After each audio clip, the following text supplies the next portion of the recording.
into this video for collective worship. Before we begin, we'll just take a moment to prepare ourselves for this act of worship, and we'll start as we normally would by lighting the candle.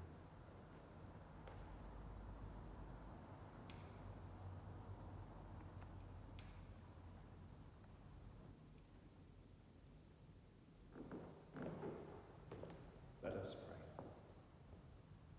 Lord Jesus Christ, be with us in this time as we listen to your word. Help us to be more like you in all that we do, to love our neighbour as ourselves, and to love you with our whole heart. We ask this in the name of the Father, and of the Son, and of the Holy Spirit. Amen. Well, you are just about to break up for your Easter break. But what is this season, this celebration, this thing all about? To understand a little bit more about Easter, Nicholas is going to read us a passage from John's Gospel.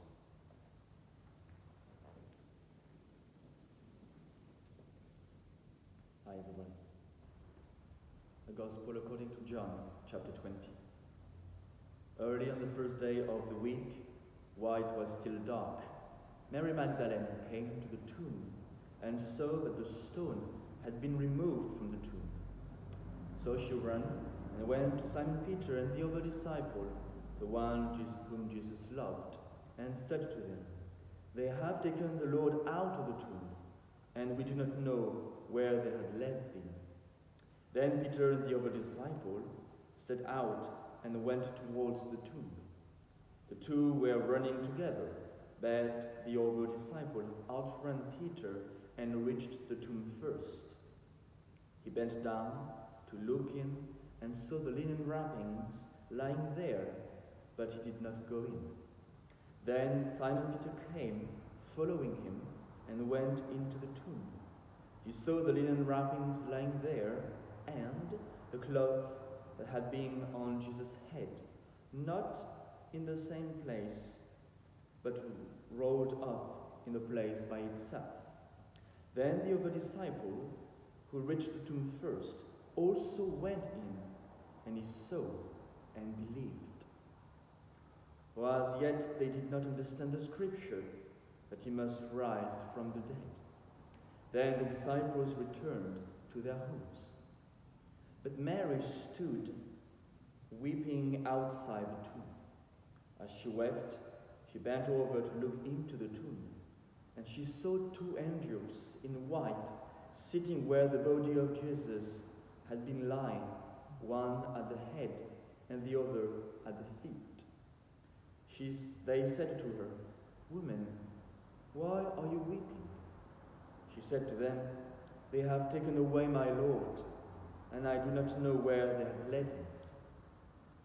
When she had said this, she turned around and saw Jesus standing there, but she did not know that it was Jesus.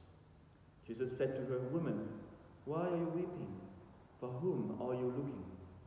Supposing him to be the gardener, she said to him, "Sir, if you have carried him away, tell me where you have laid him, and I will take him away." Jesus said to her, "Mary." She turned and said to him in Hebrew, "Rabboni," which means teacher. Jesus said to her, "Do not hold on to me, because I have not yet ascended to the Father.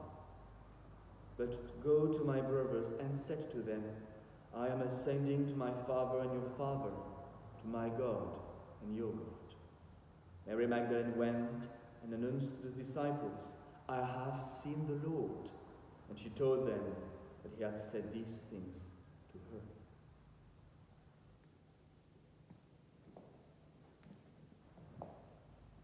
Thank you, Nicholas.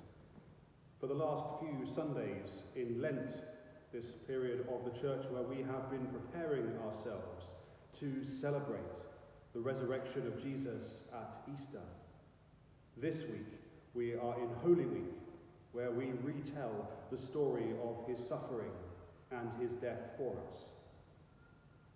This week we will reenact the washing of feet at the Last Supper.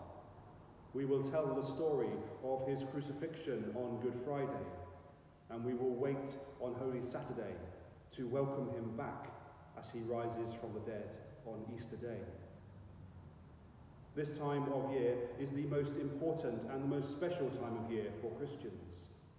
It is the central part of our faith, the story that God came to earth for us, suffered for us, and rose from the dead, that we might join him in heaven one day. So as we celebrate this great feast of Easter, we are reminded of God's love for us, a love that we can never be apart from. No matter who we are or what we do, he will love us regardless. And he teaches us too that we need to love our neighbour, to love those who we are at school with, our parents, our teachers, our family and friends, but more than that, to love those in our community, to love those who we don't even know, to treat all people with respect and dignity as beloved children of God. As Christ rises on Easter Day, he shows us that love conquers all things. Amen. Let us end our time together this morning by saying the words of the Lord's Prayer. Our Father, who art in heaven, hallowed be thy name. Thy kingdom come, thy will be done, on earth as it is in heaven. Give us this day our daily bread, and forgive us our trespasses, as we forgive those who trespass against us. And lead us not into temptation, but deliver us from evil. For thine is the kingdom, the power and the glory, forever and ever. Amen. And may the Lord God Almighty bless you, in the name of the Father, and of the Son, and of the Holy Spirit. Amen. Have a very good Easter break, and I look forward to seeing you all in the new term.